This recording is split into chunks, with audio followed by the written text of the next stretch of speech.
حبايب قلبي، النهاردة اليوم مش عادي. النهاردة أكلتنا كلها فسفور جميلة جدا. نبتدي مع بعض ونقول بسم الله الرحمن الرحيم. هي أقول لكم على تتبيلة جميلة جدا للجمبري والسمك والكابوريا.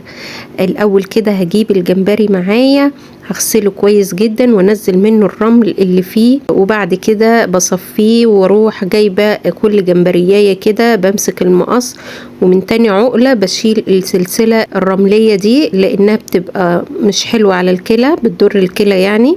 فبشيل كل جمبريايه كده، بشيل منها الكيس ده لحد ما بخلص الكميه معايا. وكنت مقشراه بس سايبه الديل فيه عشان بيدي كده شكل حلو بعد ما بسويه. خلصت الجمبري وركنته على جنب. هبتدي كده احط في الفرن معايا باذنجانتين رومي، ومعايا فلفلتين احمر كده زي ما انتم شايفين، وبصلايه، واروح مدخلاها الفرن. ومعايا بقى التتبيله بتاعتي هقول لكم عليها. حوالي من راس كبيرة توم، معايا طماطم، معايا فلفلتين بشيل منهم البذر، معايا ليمونتين بشيل منهم البذر وبكون مقشراهم، ومعايا شبت، ومعايا بقى التتبيلة بتاعتي خل، كمون، جنزبيل، ملح، بصل بودر. بحط كل المكونات دي كلها على بعض في الخلاط واضربهم مع بعض في الخلاط. التتبيلة دي ما بطحنها كده في الخلاط وتبقى تتبيلة سايلة بيبقى جميلة جدا، والجمبري او السمك بيشرب منها. التتبيلة دي تمشي مع كل حاجة، لو هتعملي سمك صينية هتمشي، هتعملي سمك مقلي هتمشي. انا هستخدمها للجمبري والسمك والكابوريا والرز كمان.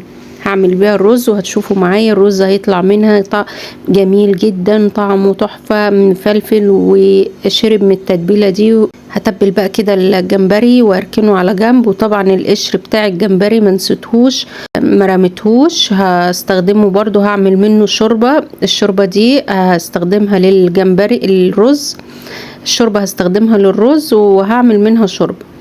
طبعا بعد ما غسلت السمك كده ونضفته هتبل بيه السمك. الخليط ده هتبل برضو بيه السمك. هي طريقة سهلة جدا وسريعة، اسهل حاجة او اسهل طبخة السمك. تيجي تجيبيه تغسليه وبعدين تتبليه وتقليه وخلاص، وادي كده الاكلة او الغدا بتاعنا بيبقى خلصان.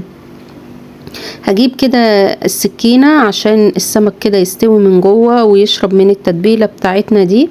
هجيب سكينة كده واشرحه من ناحيتين عشان يشرب من التتبيلة وهو في الصينية. بس كده.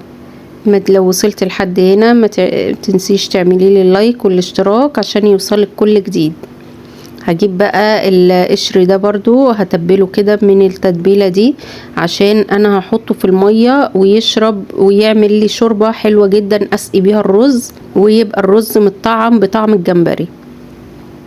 برضو الكابوريا كنت غسلاها ونقعاها وسبتها شوية في المية كده تنزل كل الرمل اللي فيها، وبعدين غيرت لها المية كذا مرة عشان لو فيها رمل او اي حاجة، لان بتبقى مليانة رمل تنزل في قلب المية. هجيب بقى كزرولة كده واحط القشر الجمبري وازود بقى مية براحتي زي ما انا عاوزة عشان اعمل شوية شوربة حلوة كده للرز. هجيب حلة واحط فيها بصلتين كده حلوين مفرومين وزيت، وبعد كده ادي الشوربة معايا اهي بتغلي. هوطي عليها النار عشان الجمبري بقى ينزل كده البهاريز بتاعته عشان يطعم لي الشوربة بطعم الجمبري. هوطي كده عليها النار بقى تغلي كده شوية كده، وبعد كده بقى طبعا كنت انا حاطة ورق لورو في قلب المية، والتتبيلة بتاعتي برضو هتطعم لي الشوربة. بعد كده بعد ما البصل يتشوح وهو على النار هعمل السلطة. طبعا السلطة كنت عملتها وخلصتها. والبتنجان همسكه كده بس هسيبه يبرد شوية، وبعد ما يبرد هروح مقشرة القشر بتاعه لاني لقيته سخن يعني وكده. هروح بقى جايبة البصلة بقشرها واروح حطاها في الكبة، هقطعها واقسمها 2 واروح حطاها في الكبة. البتنجان ما بيتعمل اللي هو البابا غنوج، ده بتنجان بابا غنوج. طبعا السمك ما بيحلاش الا بالطحينة والبابا غنوج والسلطات الحلوة دي اللي بتبقى متكاملة كده على السفرة. بمسك كده البتنجانة واروح مقشره القشر بتاعها كده بالراحه لانها سخنه جدا. ما تنسيش تصلي على النبي وتقولي اللهم صل وسلم وبارك على محمد وعلى اله وصحبه اجمعين. بعد ما البصله اتحمرت وبقت باللون الجميل ده، بروح حاطه كام واحده ورق لوري، واجيب الشوربه بتاعت الجمبري واروح ضيفاها على البصله. بسيبها بقى تغلي شويه كده. كنت انا في الوقت ده كنت غاسله الرز وسايبه الرز يتنقع كده شويه في الميه، وياخد من شويه من التتبيله اللي انا حطاها اللي انا شايلاها على جنب، احطها برضو في قلب الشوربه دي. وبعدين اجيب بقى الرز المتصفي من الميه واروح اغطي عليه، واول ما يتشرب الميه اروح موطيه عليه النار. وهنا طبعا بقى بقطع. كنت انا سبت البتنجان يبرد شويه لاني سخن جدا، واحط شويه خل، وحطيت الفلفل، قرنين الفلفل المتشوحين. اما الفلفل بيبقى متشوح كده بيبقى جميل جدا. بعدين بقى اجيب الطحينه معايا. الطحينه دي انا عاملاها في البيت، يعني مش شارياها ولا حاجه من بره، عاملاها في البيت. وبعدين بضربهم في الكبه كده، واحط معايا البهارات بتاعتي، ملح وكمون وليمون، بس كده. انا كنت حطيت الليمون يعني. بعدين بقى اجيب كده علبه او حله كده صغنونه او طبق، العلب البلاستيك دي اللي بتحفظي فيها الحاجات اللي في التلاجة، بروح جايباها بقى ومفضيه فيها الخليط بتاع البابا غنوج. هبتدي بقى اقلي. هجيب بقى معايا هنا فيجيتار اللي هو السايب ده، شويه دقيق، شويه ملح، شويه فلفل اسمر، شويه بيكنج باودر عشان ينفش لي الجمبريايه كده ويخليها ماليه مركزها. واروح حاطه شويه ميه، وعاوزه اعمل خليط سايل شويه، ما يبقاش عجينه، بس بيبقى خليط عامل زي خليط القرنبيط. واروح بقى امسك الجمبري بعد ما اتشرب من التتبيله بتاعته الجميله دي، هروح بقى مغطساه. هنا معايا الطبق ده، بس انا عاوزه اي حاجه بتبقى بغطا عشان انا هحط الجمبري وادرجه كده في بعض في قلب الخليط ده. الخليط ده فيه دقيق وفيجيتار برضو، والفيجيتار طبعا متبل وبيبقى جاهز، مش محتاج اي حاجة تانية بس. واروح بقى مغطسة الجمبري في قلب الخليط ده، واروح حطاه في العلبة البلاستيك دي. والعلبة البلاستيك دي فايدتها حلوة بالنسبة لي لما باجي اعمل بانيه او بعمل حاجات زي كده، لانها فيها غطا، وبرجها كده زي ما انتوا شايفينها كده، فبتغلف كل حاجة بالدقيق والفيجيتار.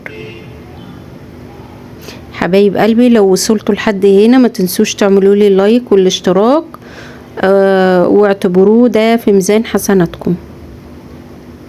بس كده. اللهم صل وسلم وبارك على محمد وعلى اله واصحابه اجمعين. بس كده خلصت. هروح بقى، كنت حاطه الزيت على النار يسخن الزيت كويس جدا، واروح مغطسه الجمبري. الاكله دي جميله جدا جدا وكلها فسفور، ومش قادره اقول لكم الولاد انبسطوا منها جامد جدا. هقلي كده الجمبري اصلا ما بياخدش وقت على النار، يا مدوب بس كده يحمر البانيه يدي لون ذهبي، وبعد كده بشيله بقلبه الناحيه التانية، وبعد كده بسيبه برضو شويه من ناحيتين، وبعد كده بشيله. مش عاوزه انشف الجمبري قوي ولا اخلي اللون بتاعه يبقى غامق قوي، عشان لو غمق بينشف ومبيبقاش حلو، بيبقى مجلد. معايا الكابوريا هنا هحطها على النار. طبعا كنت حاطه عليها التتبيله، وهسيبها بقى كده تنزل الميه بتاعتها وتسوي نفسها بنفسها. كنت انا حطيت في قلب الكابوريا طماطمايه وورق لورو، فلفل حامي كده، وحطيتهم في بعض. وبعد كده بقى اسيبهم يستووا على النار براحتهم. بعد كده بكمل بقيه الجمبري. وادي اكلتنا خلصت والحمد لله. والسمك قليته، بس للاسف ما كانش فيه مكان في التليفون في التحميل يعني، فما جاش التصوير في السمك المقلي. قليته عادي خالص، السمك المقلي يتقلي عادي في الزيت برضو. وبرضو قليته بالخليط بتاع الدقيق والفيجيتار، عملتلهوش دقيق لوحده يعني. عملت هنا بقى شوية سلطة عظمة على عظمة، مش قادرة اقول لكم طعم الجمبري. جربوا الجمبري بالطريقة دي، بطريقة البانيه، بتبقى احلى بكتير مما يكون مشوي او ما يكون في الطماطم. بتبقى بالبانيه بيبقى جميل جدا. وادي البابا غنوج والكابوريا جميلة جدا، والرز مش قادرة اقول لكم. اشوفكم على خير الفيديو الجاي، ما تنسوش تعملوا لي لايك واشتراك.